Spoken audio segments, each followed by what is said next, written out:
What's up, everybody? It's Fishing Ocean County here. So I figured I'll put out a few informative videos to help some guys out, get what you can out of it.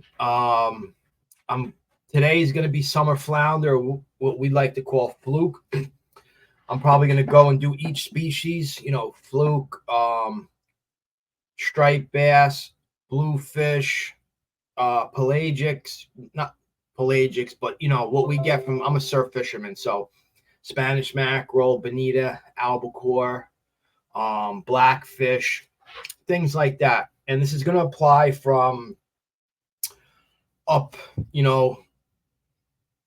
by I fish from a little bit above Asbury down to Barnagett Light Inlet, and everywhere in between, all salt water, the inlets, the surf, everything like that. So anything I cover on any of these videos will work for any of those areas. So like I said, today we're going to start with summer flounder, and I'm going to go over rigs, tactics, gear, things like that.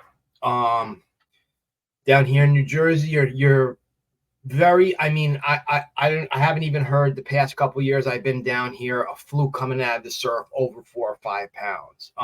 I've caught fluke over 10 pounds. This is in New York, in the Sound, in Montauk. But down here they don't really get as big. I catch my biggest fluke though right after the season closes, when they're moving out into deeper water, out of the rivers and inlets and stuff like that. And I get them from shore. And those are when I always get the biggest fluke. Start off by saying fluke are a very aggressive fish. I don't use anything under 4 inches, a 4-inch bait for fluke. So if you're using 1.5 and 3-inch swimming mullet and all that, you could complain about catching small fish. I'm usually using 6-inch swimming mullets or 6-inch jerk shads or SP minnows. I'll catch them on SP minnows during the fall, 6-inch SP minnows during the fall and stuff like that. Fluke are super aggressive. When they feed hard, and they'll hit pretty much anything. But there's some things I'm going to go over that will help you increase your catch ratio with summer flounder. And the season just opened, so let me know what you think in the comments. So let's go here. I'm going to add this slideshow here so we could start with this. All right. So that's my setup right there that I use for fluke, from the surf, from the jetties, from wherever. It's an 8-foot Temple Fork tactical surf. It's a 1-piece rod. I got a Daiwa Saltist on there. I think it's either a 2,500 or a 3,000. 20-pound spider wire braid camo. And I'm using like a 20 or 30-pound mono leader on that setup. And that's a great setup. I could whip a 2-ounce sinker with a gulp on it, like over 100 yards easily with that rod. It's like a whip. And I've landed big stripers on it. So it's not gonna, you go through my photos on the page, you can see that rod with a 6-inch SP minnow on it, laying in the sand next to a decent sized bass that I caught. So it's not too small of a rod, but that's my fluking rod right there. All right, so let's see here. So this picture right here with the rod in the picture, it's my stepson measuring a fluke. But that's a 6-inch mullet that fluke spit up. And I got a bucktail on there, a 2-ounce bucktail, Jigging World, with a 6-inch, I think. Yeah, 6-inch white gulp jerk shad on it. Right? So now when I'm fishing fluke, whether I'm fishing in the inlet, whether I'm fishing in the bay, or whether I'm fishing from the surf, I'm using pretty much the same retrieve all the time. Right? I'm casting my rig out there. I'm letting it sink. I'm letting it hit the bottom. I'm reeling till I have tension on the line and I could feel the bait. And I'm putting my rod down. So what I do is I'm holding it with one hand and I'm tapping it back until the rod is straight up and down, and then I'm stopping and I'm reeling back down to the bait without moving it. And then I'm repeating the same thing as I'm coming in. 9 times out of 10, I'm getting a hit as soon as I go back to tapping it. So you got to be ready for that, because it's that stop, it's that go, stop, go motion that triggers a strike from predators. And I'm doing that, like I said, from the surf, from the bay, sod banks in the bay, wherever I'm fishing for fluke, that's how I'm fishing. And I'm fishing that with either a jig head or your regular gulp setup with a bank sinker. And I'm going to go over that because I think I do mine a little different than other people do. Because I see guys with 2-3 inch swimming mullets, they got 4 inches of line going to the hook and the sinker at the bottom, and they got 2 on there. I mean, if that works for you, it works for you. But I've been fishing for a long time, and I've cycled through every rig. Anybody who's fished with me knows I'm constantly changing lures, changing rigs. If I'm not getting hits, I'm changing. And then when I'm finding a color or a specific pattern, a bait, a retrieve that they're hitting on, I'll stick with that. So I've tried all those rigs. And the rig I'm going to explain, the 2 rigs I'm going to explain now, have given me the most success. All right, so we have here, let's see, let me fix this, boom, so you guys can see. Gulp, gulp, gulp. I love gulp. It works good. And my colors are the nuclear chicken, chartreuse, pink shine, and the glow, or the, what is it, pearl shine. Those colors work great. Those colors always produce, right? And you want to go big. Like, in all honesty, I don't really care about catching shorts. I don't care about working through a 1,000 shorts for one keeper. I don't care about weeding through them all. If I catch one fish as a keeper and the guy on either side of me is just catching shorts and throwing them back, and they don't catch a keeper, I'm okay with that, right? So, like I said, the 6-inch jerk shad at minimum, and at minimum a 4-inch swimming mullet, 4 to 6, right?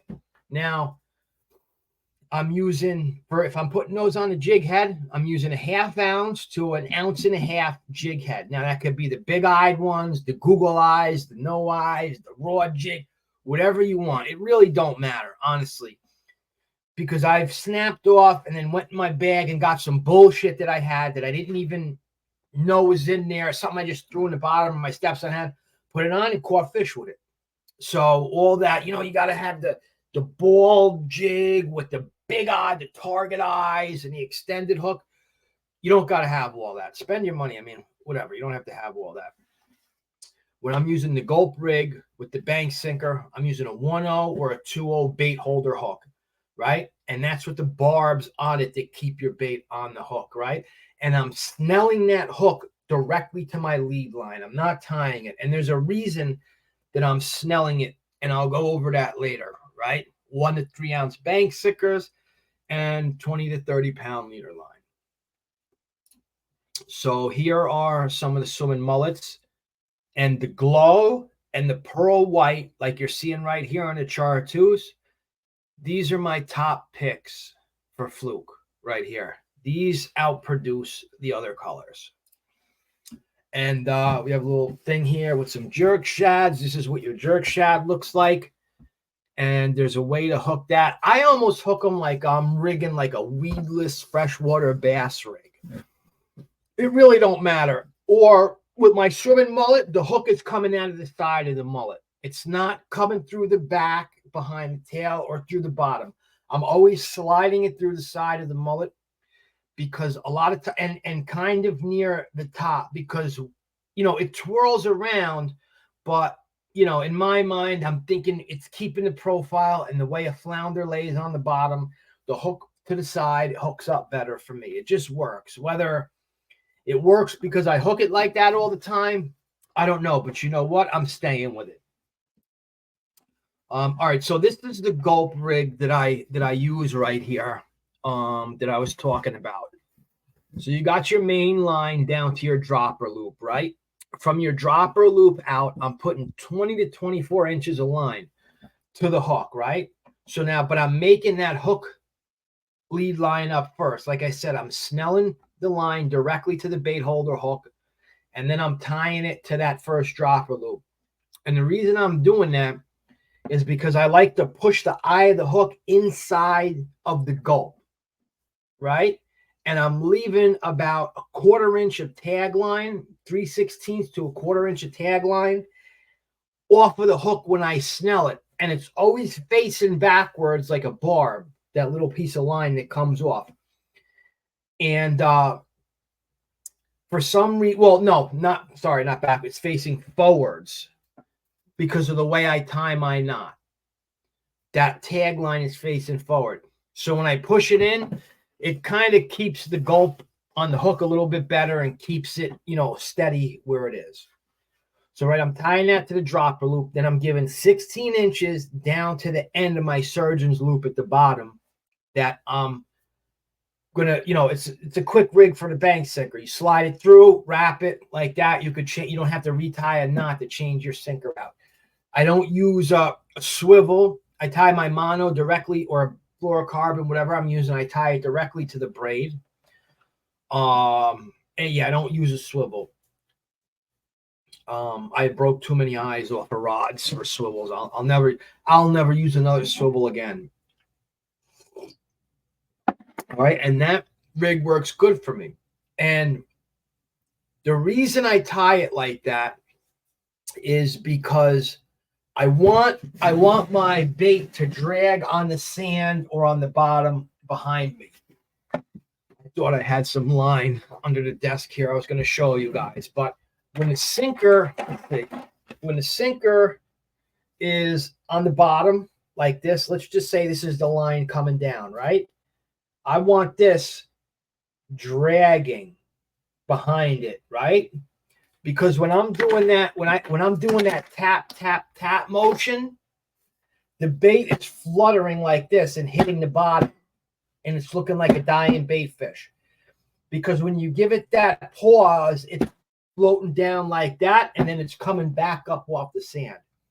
It's more of a natural appearance than having a line like this with, 6 inches off of it, and then 6 inches off of it, and then you got your hook and your bait, and it's just a thing, jerking across the bottom like that. Like that bait never hits the bottom.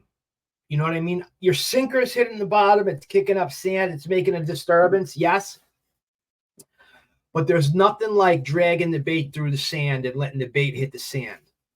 Because obviously fluke are bottom feeders, but not always. I've seen them come to the top before. At night under lights, you'll see them feeding on bait fish right on the surface in a certain area where I fish. So now let's go over with the jig heads. So these are like the basic jig heads that I use right here, similar to them pretty much. Either we got just a raw jig head, the red eye or something like that. Whatever's cheaper, because I fish the inlet a lot, the inlets, and I fish around areas that are rocky but lead into sand or another type of hard bottom, and there's a lot of hang-ups because I'm fishing right on the bottom for fluke. So I want something. I don't want to be snapping off $10 jig heads. What are they called? Angry jig heads. Things are like $10 a piece. I don't want to be snapping those off left and right. If you snap 4 of those off in a fishing trip, that's $40 right there. For what? When for $10 or $8, you could get a pack of 3 nice ones that work. There's no difference. So I'm putting a jerk shad right on that jig head. And with the gulp rig, I'm doing the same thing. I put a jerk shad right on that gulp rig with the bank sinker on the bottom and just letting it, because that is almost like a darter, that jerk shad. It goes back and forth, up and down. It doesn't have a spinning tail and just go straight like the mullet.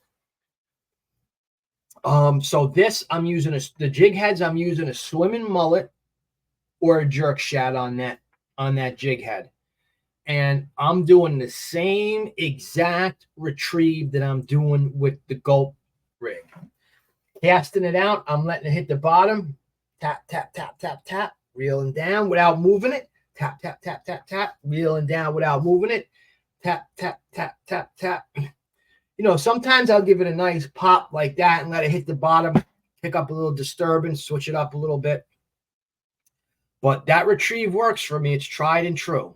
And I seem to find the better times for me with the fluke are either in the higher water, the incoming tide, the higher water side, or in lower water where it's the end of an outgoing, but you have structure on the beach. This is for the sand. And you got structure on the beach. So when you find those pockets, the fluke are going to be hanging out on the edge of them to ambush bait fish when they come over. There was a nice hole last year at a certain beach I fish in, and you could literally walk out and around the side of this hole, like a horseshoe almost, and cast right into the deep part, or to the other side and work it right over that other bank and have it drop down into the pocket. And I brought people there, a guy that never fished in his life. I showed him one time how to cast and how to retrieve it, and I gave him the rod set up, and he was doing what I told him to do with that retrieve, and I hooked, I put everything on for him, and he caught fish. So it works. I know it works. This guy never fished a day in his life. These are the type of hooks that I use, bait holders, for when I'm using the gulp rig right here. Simple eagle claws, whatever you want to get. Doesn't matter, right? Here's another deadly soft plastic for fluke. The Savage Eel, the 3 to 6 inch Savage Eel, right? And that hot pink color. In the springtime, I'm catching stripers and fluke on it. But when there's bluefish around, it starts to suck because they bite them right in half. Right? Another setup from the beach that my stepson likes to use is a white bucktail tipped with some type of fish, bluefish, Spanish mackerel, whatever. This is a 25.5-inch fluke with a 1.5 inch, an ounce and a half bucktail on it, white bucktail, right? With a good sized strip of Spanish mackerel at the end of it, and the thing inhaled the whole thing. So don't worry about your bait being too big. Like it's too big when you look at it, and it's obviously too big. If you're saying to yourself, like, well, maybe, it's borderline, use it. Right? 6-inch jerk shad here again. He loves using that setup. It's simple. It's easy. It catches fish. Right? And that's an hot pink angry jig head with a 5-inch chartreuse swimming mullet on it. So, like I said, I fish up a little bit past Asbury down to Barnagett Light Inlet. I fish for all species of saltwater fish from the surf. You can catch fish from a boat. Great, very easy if you could put yourself on top of them. I like a little bit more of a challenge. So I fish from the surf. I fish from the jetties, the inlets. And, those are good places to fish for fluke too. Around those jetties and inlet rocks, when it hits the sand right there, those fluke are setting up right at the edge of those rocks in the sand, because obviously when the tide is changing, coming in and coming out, it does what it does. We all know it brings bait fish in. It smashes them into those rocks. It drags them out. And those fluke are waiting right there. In the fall, like I said, the bigger fluke, you get the bigger fluke in the fall from where I fish from. Trying to think of anything else I could think of. Keep it this as quick and simple as possible. so you could get out there and catch fish this summer. Well, Fluke's open right now. Go out there and catch them.